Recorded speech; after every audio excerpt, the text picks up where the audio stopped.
Hi there. Welcome to the Cursed Storyteller. Tonight, I'll be sharing with you 3 real-life stories. Stories strange and eerie, yet gentle enough to help you relax. Let their mysterious events capture your mind and slowly guide you into a calm, peaceful sleep. So dim the lights, get cozy, and let the tales begin. Story 1.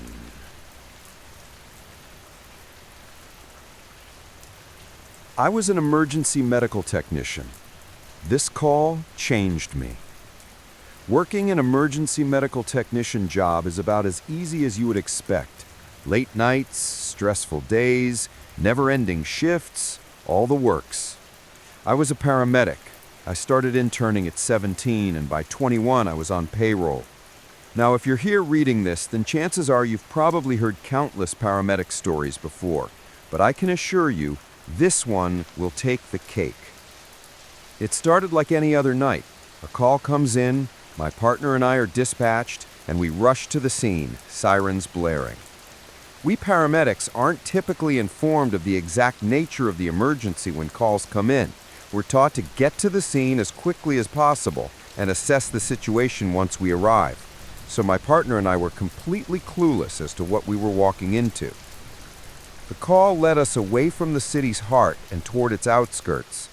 We were eventually directed down a dirt road that stretched for about a mile before we reached the homeowner's driveway. It was so narrow and restrictive that we actually had to pull over to the side of the road in front of the driveway and proceed on foot. So that's what we did, medical bags in hand. As we made our way up the driveway, we were presented with trash and clothing thrown wildly about the front lawn and porch, and violent screams came from inside the home. My partner and I looked at each other nervously before he took a deep breath and knocked on the door. It swung open nearly immediately, and a tall, exhausted-looking man in an unbuttoned shirt with a stained white tank top underneath stood before us. He was pale-faced and looked as though he had been crying. In his right hand, he gripped a Bible so hard that his knuckles glowed white. More violent screams came from behind him as he practically dragged us into the house. Upon entering, the blood was the first thing we noticed. It was all over the floor, and a trail of it led down the hall in the direction that this man was ushering us. It stopped at a locked door. Beyond it, we heard more screaming, animalistic grunts and growls that made my blood run cold through my veins. Along with the screaming, a faint sound of squelching could be heard, rhythmically. I knocked on the door, and the screaming stopped on a dime. In the midst of all the chaos, I had neglected to ask the man his name or his relation to the person behind the door, and while I awaited a response from whoever was in the room, my partner got his information. It turned out he was this girl's father, and she had apparently gone completely ballistic, seemingly out of nowhere, trashing the house and throwing all of her clothing out in the yard, including the one she was wearing. Her father attempted to intervene, to which she responded by bashing her head into the walls and locking herself in her room with a kitchen knife, all while screaming that demonic scream. While we were receiving this information and attempting to get inside, a scream came again from the room. In the most inhuman voice I have ever heard, a screeching, "Leave me alone," echoed out from beyond the door. This pushed the father over the edge in the midst of his breakdown, and he began throwing himself full force against the bedroom door, kicking as hard as he could. He managed to break the door down before we could restrain him, and what I saw in that bedroom has haunted me for years. This girl lay on the bed, completely nude and expressionless, and stared through my soul as she plunged the kitchen knife into her torso over and over. Blood soaked the bed and poured out from dozens of wounds on her body, yet she continued screeching and thrashing like an animal. Without thinking, I shoved past her father and restrained the hand she held the knife with. The animalistic screams grew even more deafening as she fought with more life than should have been in her to get me off of her. It took all of my strength to pry her fingers from the knife handle, and I tossed it to the far corner of the room as soon as I did. With her father wailing and the girl herself gnashing her teeth and snarling, my partner and I restrained her and fought to get her to the ambulance. She stayed on 2 feet and resisted us with the force of a grown man, a stunning contrast to the strength of any other teenage girl. Reaching the back doors of the vehicle, I had to climb up into the patient compartment to retrieve the stretcher, and we strapped her down and started pushing her inside. As we did so, both of her arms shot to the right side of the entrance, and she dug her fingers in so hard that the middle and index fingernails on her left hand snapped off and oozed blood, prompting more screeching. Once we finally got her into the ambulance, her father hopped in the back with me, and we made our way back to the hospital. Looking her over, her wounds were absolutely detrimental. Her insides looked as though they had been turned to mush, and the fact that she was still alive was an absolute miracle. The screeching stopped, though, and her vitals began to fall dramatically. Her previously wired and bloodshot eyes began to flutter and shut, and by the time we reached the hospital, she had flatlined and was announced dead on arrival. The father was an absolute mess, and I don't blame him, partly because of the sheer scope of everything, but also because I remember her last words, the words she spoke looking into her father's eyes as the life left hers. How did we get here? Story 2. Someone was living in the apartment that my landlord swore was empty. I was 19 at the time and had just moved into my first off-campus apartment near the college I was attending. It wasn't anything special, just a small one-bedroom in a quiet neighborhood, but to me, it felt like freedom. The building was old and the hallways always smelled faintly of damp carpet, but it was cheap and I didn't mind. One of the first things I noticed about the place was how thin the walls were.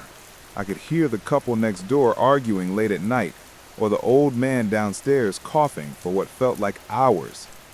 But the strangest thing was the apartment directly across from me. It was supposed to be vacant. The landlord told me no one had rented it in months. Yet every so often, when I was unlocking my door late at night, I could swear I heard something coming from inside. Sometimes it was the faint shuffle of footsteps. Other times, a soft dragging sound like furniture being moved. I brushed it off as the pipes, or maybe sounds echoing from another floor. A week into living there, I was up late writing a paper when I heard a noise from the hallway. At first, it was just a soft knock, then another, louder this time. I checked the clock. 2:43 in the morning. The knocking wasn't on my door, but the one across the hall. I froze, listening. The sound repeated in a slow rhythm and then stopped completely. Out of curiosity, I crept to my peephole and looked out. There was no one there, just the door to the empty apartment slightly ajar. I remember whispering to myself, that wasn't open before. I tried to shake it off, telling myself maybe the landlord had been in there, though why he'd be checking an apartment in the middle of the night didn't make sense. Still, I closed my blinds, left the light on, and eventually fell asleep on the couch. The next night it got worse. Around the same time I heard movement again. Not from the hallway this time, but from inside the vacant unit. Soft scraping, followed by what sounded like a low groan. I sat there clutching my blanket, convincing myself it was nothing, when my phone buzzed with a notification. It was a text from an unknown number. It read, "Why are you awake?" I felt every hair on my body stand up. I hadn't given my number to many people at school, and I definitely didn't recognize the area code. I didn't respond, but almost immediately another text came through. "I can see your light on." I shot up and ran to the window, pulling the blind shut tighter. My heart was racing. I wanted to call someone, but I felt paralyzed. Eventually, I worked up the courage to look back through the peephole. The hallway was empty. Both doors were shut now. The following day, I went to the landlord, trying to sound casual. I asked if someone had recently moved into the unit across from me. He gave me a strange look and said, no, he was still trying to find a tenant. I didn't tell him about the noises or the texts, because honestly, I wasn't even sure I believed myself. But that night confirmed everything. Around 3 a.m, I was woken up by the unmistakable sound of my front door handle being tried. Slowly, carefully, like whoever was there didn't want to wake me. Except I was wide awake, watching the handle twitch back and forth. I grabbed the heaviest thing I had, a lamp, and stood frozen. After what felt like forever, the sound stopped. Then a soft knock came, not at my door, at the door across the hall. I could hear it clear as day, 3 slow knocks, followed by a dragging sound like something heavy being pulled across the floor. The next morning, I noticed something that made my blood run cold. Across the hall, taped to the door of the vacant apartment, was a note. In jagged handwriting, it read, "You shouldn't stay here." I never saw anyone leave that apartment. I never saw anyone go in. But from that night forward, I couldn't sleep without a weapon next to me, and every lock double-checked. And sometimes, even now, when it's late and the world is quiet, I still hear those 3 slow knocks. The next night, everything felt heavier, like the air itself was watching me. I had convinced myself I was just overthinking, that maybe I was too tired the previous night and imagined the knocking. But the fear lingered in the back of my mind. Around 2:30 in the morning, I was sitting at my desk with my laptop when I heard it move across the hall. At first, it was just the faint creak of floorboards, but then came the sound of something dragging, slow, steady, like a chair being pulled across the floor. I froze in place, staring at my door, my ears straining to catch every sound. That's when my phone buzzed. A text message. The number wasn't saved in my contacts. It read, "You're awake again." My throat went dry. I hadn't told anyone I was staying up late. Nobody knew my schedule. My blinds were shut, the door locked, everything quiet. So how did they know? Before I could even process it, another message came through. "You're looking at the door right now, aren't you?" I dropped my phone. My heart was pounding so hard I thought it might give me away to whoever or whatever was watching. I forced myself to move, creeping to the peephole, my hands shaking. The hallway was empty. Both doors, mine and the one across the hall, were shut. I backed away, trying to steady my breathing, when I heard something else. This time, it wasn't from the hall. It was from inside the vacant apartment. A low groan, muffled but undeniable, like someone struggling to breathe. I told myself it had to be pipes, or maybe raccoons, anything to make sense of it. But then, there was a knock. 3 slow, deliberate knocks. Not on my door, but on the one across the hall, the vacant apartment's door. Except this time, I wasn't imagining it. I watched through the peephole as the door across from me opened. Just a crack, maybe an inch, and then it slowly closed again. No one had touched it. I couldn't sleep after that. Every creak of the building, every hum of the refrigerator made me jump. By morning, I was running on 2 hours of rest, my nerves completely shot. I went straight to the landlord's office. I tried to keep my voice calm as I asked Ken, "Are you sure no one lives in the unit across from me?" He looked at me with a blank expression and said the same thing as before. "It's empty. It has been for months." I didn't argue. I didn't tell him about the messages, the noises, the door opening on its own, because the truth was, I didn't think he would believe me. But I was starting to believe something I didn't want to admit. That apartment wasn't empty. That night, I couldn't bring myself to turn off the lights. Every bulb in my apartment stayed on, and I sat curled up on the couch with my phone clutched in my hand. I told myself if anything happened again, I would call the police immediately. But just after 3 a.m., I heard the sound of my front doorknob turning, slowly, carefully, like someone was testing it. I froze, holding my breath, staring at the door. The handle rattled again, harder this time, then stopped. Silence. And then came the knocks. 3 slow, deliberate knocks, but not on my door, on the door across the hall. I tiptoed to the peephole, my heart slamming in my chest. The hallway was dim, only lit by the faint glow of the exit sign. And that's when I saw the door across the hall slowly opening, inch by inch, like something inside was pulling it.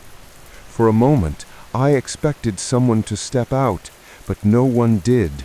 The door simply hung open, and from the darkness inside came a faint, wet breathing sound. I stumbled back from the peephole, my pulse racing. My phone buzzed in my hand with a new text. "Don't look away."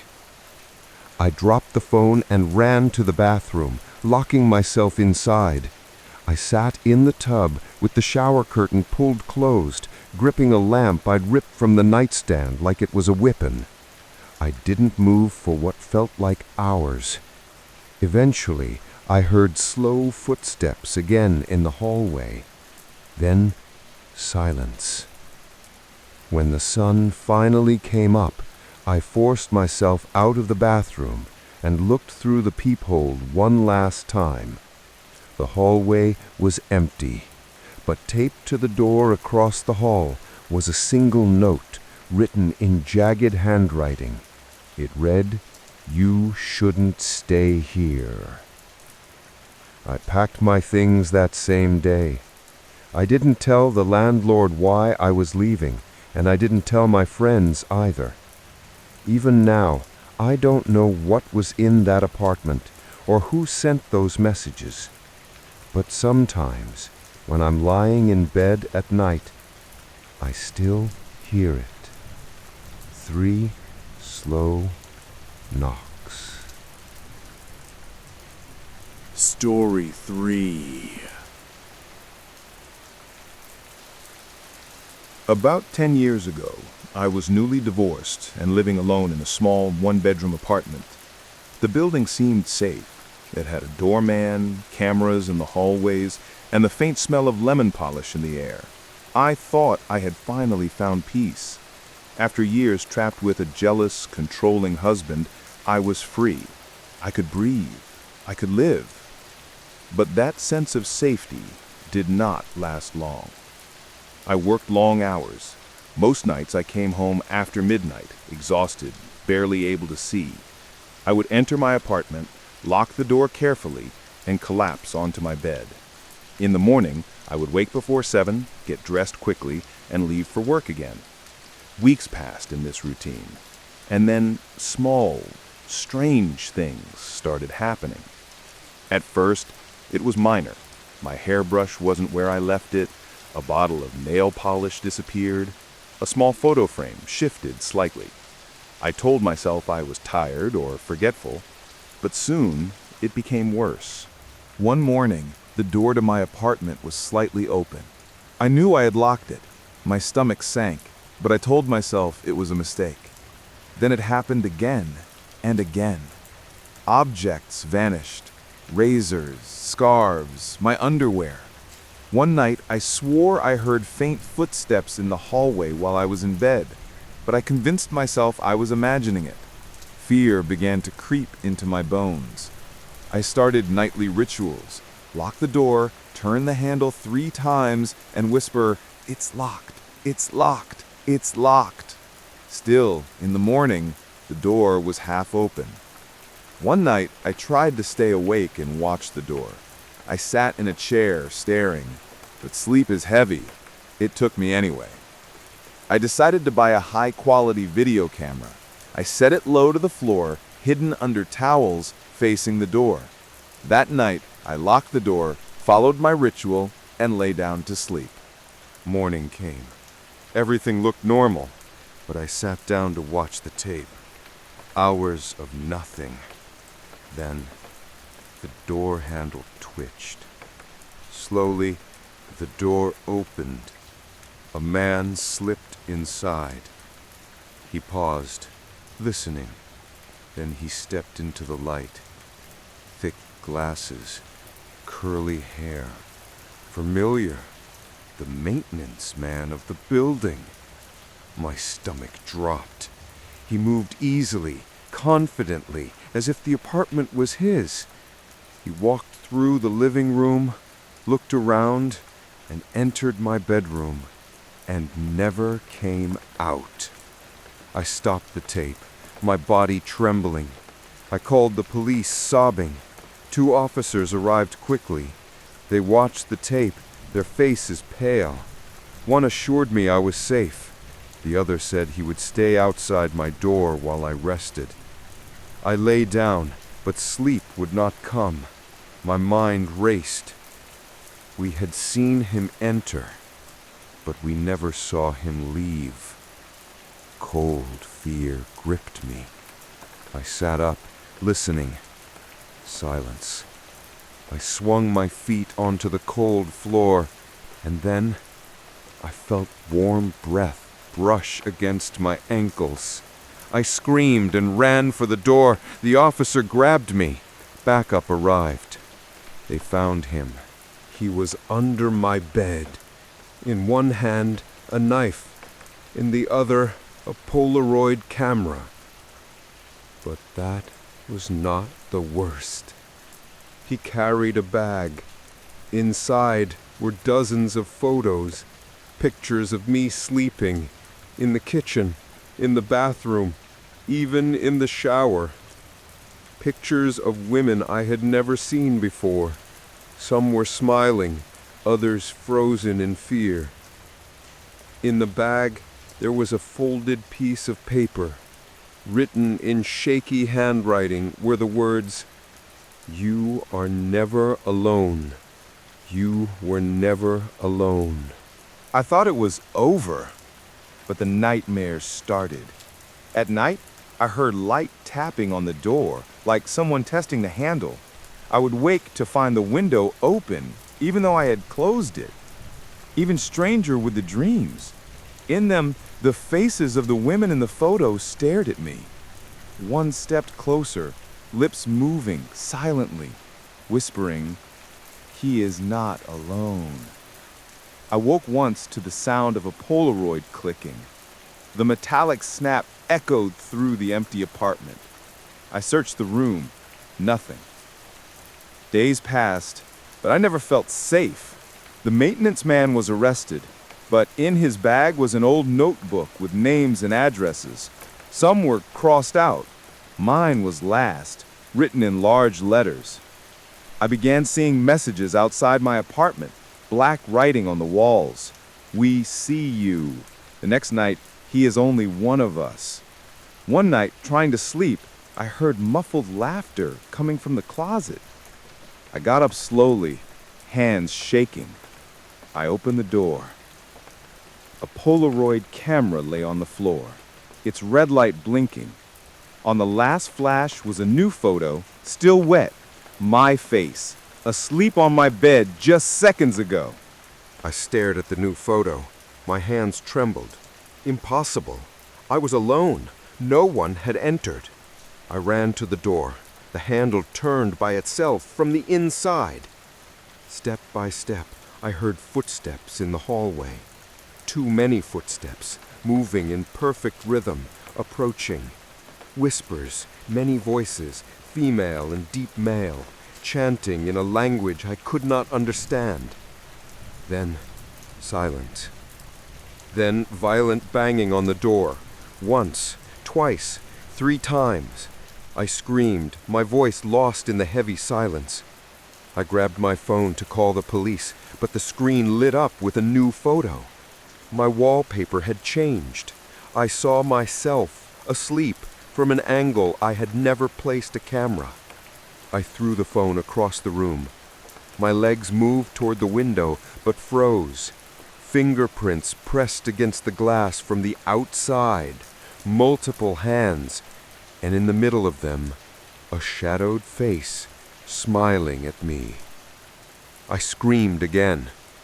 I closed my eyes, trying to tell myself it was a dream, but when I opened them, there was something on my pillow. A folded note. The same handwriting from the bag.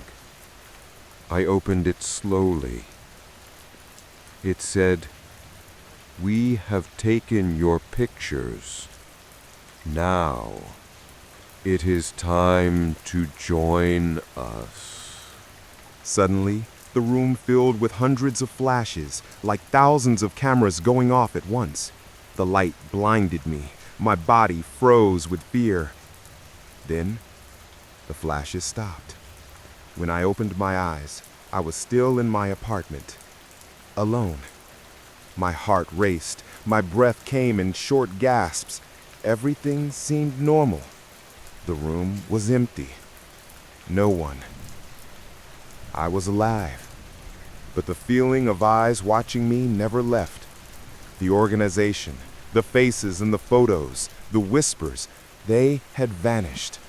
But I knew they were still out there, waiting, watching, always one step away.